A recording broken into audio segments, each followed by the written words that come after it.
We live in a time in which Islamic State is destroying antiquities that are thousands of years old in Iraq. Why are they doing this? Well, it is Islamic. Earlier, they broke into museums and sold valuable treasures for the money, and then burned manuscripts. Why? Well, that's Islamic. You may not remember, but when we invaded Iraq and Saddam Hussein fell, the same thing happened.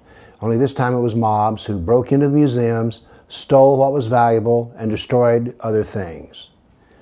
Do you remember when Mubarak fell, that one of the things that happened was they broke into the museums in Egypt, took what was valuable, and destroyed other things? Why? Well, it is Islamic.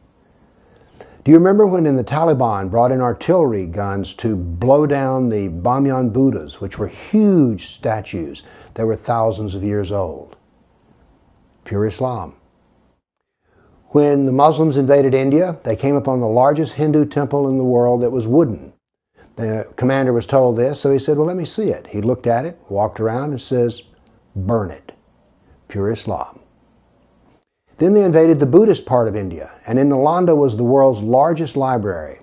When told that it was the largest library, the commander said, well, either the books contain what is in the Quran, in which case they're not useful, it's redundant, or if the information is not in the Quran, then it is Jahiliyyah, and we will burn that too. So the library was burned. Now what is Jahiliyyah? Well, Jahiliyyah is the age of ignorance. It is the age of the kafir.